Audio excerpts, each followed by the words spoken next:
Salut, c'est Marcus, j'espère que vous allez bien. Ça fait longtemps que j'ai pas fait de vidéo paranormale sur ma chaîne. Sachez que maintenant, tous les mercredis, je sortirai une vidéo, donc des histoires paranormales vraies ou fausses, donc peut-être des creepypasta, on appelle ça. Des petites histoires par rapport à des légendes qui existent, en espérant que ça vous fasse kiffer. Je vais pas vous faire attendre plus longtemps, je vais vous raconter 3 histoires. Si vous voulez regarder les histoires précédentes que j'ai déjà fait, qui me sont arrivées à moi ou à des abonnés, je vous mets une vidéo dans le petit et n'hésitez pas à aller voir sur ma chaîne.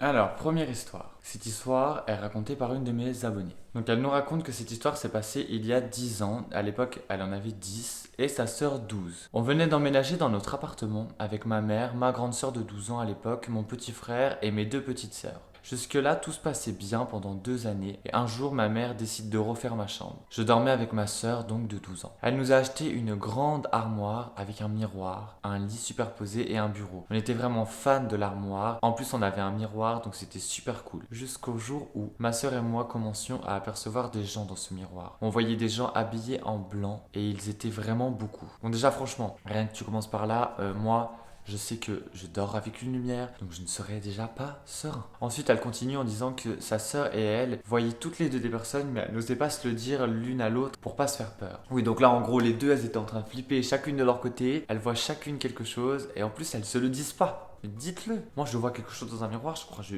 hurle. Des jours sont passés et ils étaient chaque soir présents dans le miroir. Et un jour, ma sœur a décidé de m'avouer qu'elle les voyait dans le miroir. Et c'est là que je lui ai dit que moi aussi, je les voyais dans le miroir. Malheureusement, on a continué de vivre comme ça sans le dire à notre mère, car malgré le fait qu'on voyait des gens dans le miroir, ils ne nous regardaient jamais. On ne se sentait pas menacé. On les voyait toujours dans le miroir faisant leur vie, mais jamais ils n'étaient en train de nous regarder. Jusqu'au soir où on ne les voyait plus dans le miroir, mais ils se baladaient clairement dans notre chambre. Là, c'est bizarre. Moi, un truc comme ça, déjà je vois des gens dans le miroir.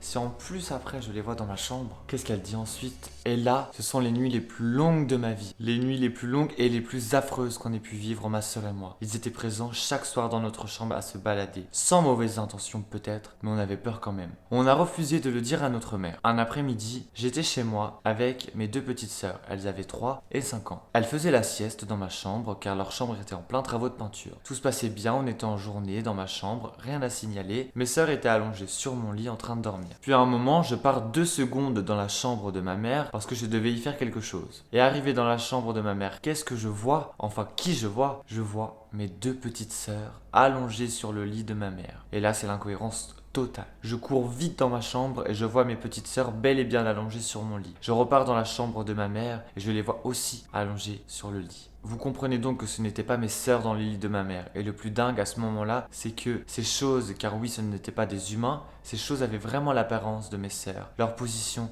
leurs vêtements et leur coiffure. Suite à ça, je tremblais de peur. Je me suis enfermé dans ma chambre avec mes petites sœurs et j'ai appelé ma mère en urgence. Par la suite, elle nous a purifiés, nous et l'appartement. Et depuis, il ne nous est plus rien arrivé à ma sœur et à moi. On n'a jamais revu qui que ce soit dans la chambre. 10 ans plus tard, on habite toujours dans cet appartement. Donc déjà, cette première histoire, elle est un petit peu flippante. Donc l'histoire des enfants. Étant donné qu'il y avait un miroir au début, je me dis peut-être que les enfants dans la chambre, c'est des effets miroirs, donc des enfants miroirs. Est-ce que ce sont des esprits? Est-ce qu'on pourrait parler de multivers, un univers parallèle? Et donc cette deuxième histoire, elle m'a été racontée par quelqu'un que je connais. Donc ça se passe en Normandie, dans le département de l'Eure, c'était il y a à peu près 15 ans. C'est une personne qui vivait à côté d'une maison, donc une maison qui date de l'époque de la guerre. Et il y a eu beaucoup d'histoires dans cette maison. 3 couples s'y sont succédés sur à peu près 10 ans. Et ces 3 couples n'ont eu que des problèmes. Le premier couple qui s'est installé là-bas, il leur arrivait toujours des choses néfastes, vraiment, que des malheurs, des soucis, des disputes, des problèmes d'argent, des problèmes de santé. Ils ont du coup décidé un jour de changer de maison et de déménager. Mais avant cela, ils ont fait venir un prêtre dans leur maison, un prêtre exorciste. Et ce prêtre, effectivement, leur a dit que cette maison, il fallait la détruire clairement, que personne ne devait vivre dedans parce qu'il y avait trop de mauvaises énergies, de mauvaises entités dans cette maison. Les propriétaires, du coup, ont décidé de vendre la maison, mais le jour de la vente, le jour où ils devaient remettre les clés de leur maison au notaire, ils ont eu un problème, c'est qu'ils ont perdu les clés, ils ne les retrouvaient pas. Il faut savoir que du coup, c'est dans une campagne, donc ils ont un très très grand jardin et ils ont cherché les clés et ils ont fini par les retrouver au milieu du jardin. Vraiment loin, c'est-à-dire que c'est pas possible que ça soit eux qui les aient laissés là-bas, ni personne d'autre en fait. Donc suite à ça, ils sont partis. Et lors de leur absence, les voisins, donc les parents de la personne qui me raconte cette histoire, entendaient des bruits de chevaux qui couraient dans le jardin. Ils sont allés voir, au final il n'y avait rien. Il y avait du bruit, mais il n'y avait rien du tout de visible, simplement des bruits de chevaux. Des fois aussi, il y avait des bruits de coups sur les volets, et quand les voisins sortaient pour aller voir, il n'y avait plus rien, plus aucun bruit. Donc déjà, on comprend que cette maison est certainement hantée. Hantée par qui, on ne sait pas, peut-être qu'elle ne veut pas d'habitants chez elle. En tout cas, il y a eu un deuxième couple qui est venu s'installer dans cette maison, et ce deuxième couple n'a vraiment eu que des malheurs. Un des habitants de la maison a chuté dans l'escalier, ils ont eu différentes maladies qui sont survenues vraiment sur les quelques temps où ils ont vécu là-bas. Et un jour, du coup, les parents de la personne qui raconte cette histoire ont passé une soirée chez ses voisins, donc dans leur maison. Et pendant cette soirée, la femme du couple est rentrée chez elle en laissant son mari à la soirée. Le mari est rentré quelques heures après, il était vraiment dans un état d'esprit totalement différent. Des expressions du visage complètement différentes et une dispute très violente a éclaté quand il est rentré à la maison dans le lit conjugal, tellement que le fils du couple a dû se lever et les séparer, car la dispute était vraiment trop violente et le père était incontrôlable. Le lendemain matin, lorsqu'ils se sont réveillés et qu'ils se sont revus, personne n'a reparlé de cette dispute. C'est comme s'il ne s'était rien passé. Qu'est-ce qui s'est passé? Peut-être qu'un esprit a possédé le père de cette personne pour lui faire faire des choses mauvaises. Peut-être que la soirée s'est mal passée. Normalement, il était sobre, en tout cas. C'est ce que me raconte la personne. Et que ce n'est pas non plus dans ses habitudes d'être quelqu'un de violent. Au contraire, il ne l'a jamais été avant ça. Il ne l'a jamais été non plus après ça. Ensuite, un troisième couple est venu habiter dans cette maison et ce troisième couple venait de se marier. 3 mois plus tard, ils divorçaient. Et ils ont déménagé quelques temps après simplement. Des détails importants à savoir sur cette maison, c'est que à l'époque de la guerre, du coup, des Allemands ont débarqué dans ce petit village qui était près d'un port et ils sont venus s'incruster dans pas mal de maisons. Au milieu des familles, ils venaient se laver et se dandiner tout nus dans les maisons. Donc peut-être qu'il y a eu des drames, peut-être qu'il y a eu des viols, des personnes qui ont été tuées dans cette demeure et que depuis ce qui s'est passé, eh bien ça a laissé une énergie et peut-être une âme torturée dans cette maison qui ne veut plus d'occupants dans sa maison parce que c'est sa maison, qu'elle a été suffisamment peut-être dépossédée de son vivant à cause des Allemands ou peut-être autrement et que du coup maintenant elle fait tout pour faire fuir les personnes qui voudraient y vivre. Et maintenant, troisième et dernière histoire. Donc elle m'est racontée par une abonnée. Cette histoire s'est passée il y a à peine 3 ans pendant les vacances d'été. Pendant donc ces vacances, j'étais chez ma meilleure amie que l'on va appeler Sonia. Il y avait chez elle sa mère, sa sœur et puis moi. Nos débuts de vacances se passaient super bien. Ma meilleure amie et sa sœur et moi, nous dormions ensemble donc on faisait souvent des soirées à pyjama. Et un soir, pendant l'une de ces soirées, ma meilleure amie Sonia nous révèle qu'elle fait tous les soirs le même cauchemar. À chaque fois, elle rêve qu'elle est mariée à un homme, mais elle n'arrive jamais à voir son visage. La seule chose qu'elle savait, c'est que c'était une présence assez flippante. Et dès qu'elle essayait de le voir, bam, elle se réveillait. De là, on commence à lui dire de prier, de lire des invocations avant de dormir, donc elle nous précise qu'elles sont musulmanes. Des soirées passent, tout se passe bien, et arrivé au milieu des vacances, un jour, au réveil, on remarque que Sonia dort toujours. Alors qu'en temps normal, c'est vraiment la première à se réveiller, donc c'est pas du tout dans ses habitudes de se lever tard. Donc on se dit peut-être que voilà, simplement elle est fatiguée, c'est les vacances, elle veut se reposer. On s'est pas posé plus de questions que ça, et arrivé à 15h, sa mère décide de la réveiller. Au début, elle dit Sonia, réveille-toi, il est 15h maintenant. Sonia, réveille-toi, mais il ne se passe rien, c'est bizarre. Donc il décide de la secouer un peu en l'appelant, mais elle ne se réveille toujours pas. Il décide de vérifier sa respiration, et là, ils s'aperçoivent qu'elle respire, donc tout va bien.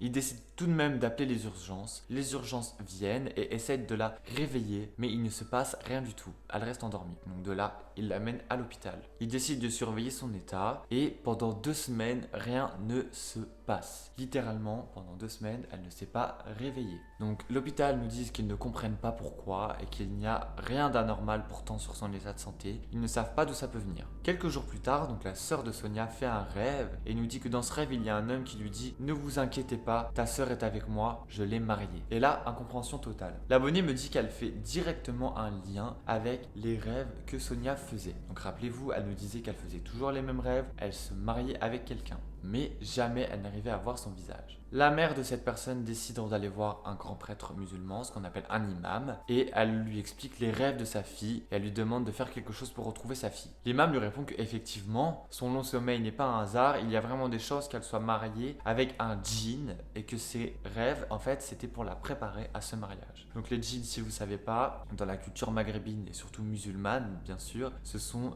je crois, des génies, un petit peu des démons. En tout cas, c'est des choses que normalement on ne doit pas côtoyer, c'est des choses qui seraient assez mauvaises dans cette culture-là.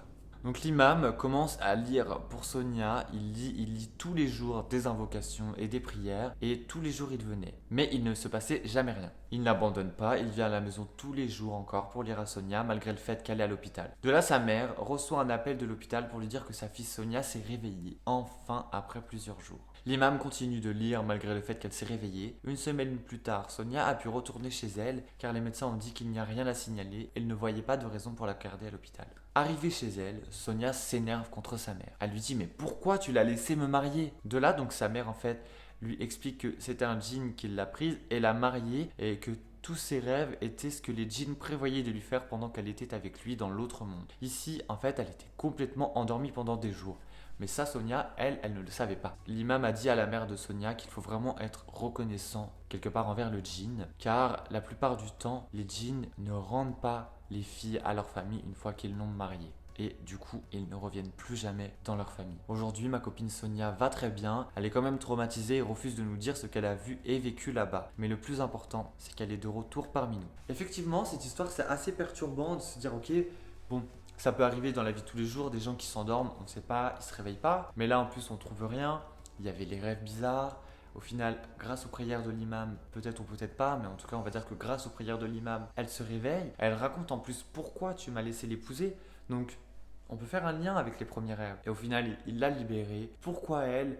Pourquoi l'avoir choisi pour se marier? Quel est le but? J'espère que ces 3 petites histoires vous auront plu. En tout cas, moi j'ai trouvé ça assez kiffant, franchement. Entre l'histoire, surtout sur la maison, qui est assez particulière, avec beaucoup de phénomènes qui s'étalent sur des années. Bah, en fait, les 3 histoires, parce que même l'histoire du djinn, franchement, ça fait un peu peur. Après, je me dis en tant que garçon, ça peut pas trop m'arriver. Mais c'est des choses qui arrivent aussi vachement dans d'autres cultures. Même dans la culture européenne, il me semble qu'il y a des légendes par rapport à des esprits qui essaient de capturer des gens et de les marier de force. Et après, on les retrouve plus. En tout cas, j'espère que ça vous a plu. Si vous avez, vous, des histoires paranormales à me raconter, n'hésitez pas à m'envoyer un petit DM sur Instagram. Je les lirai et peut-être qu'elles feront partie d'une prochaine vidéo si vous êtes d'accord. N'hésitez pas à partager, à liker. Ça fait toujours plaisir, ça aide à mon référencement. Et moi, je vous dis à bientôt.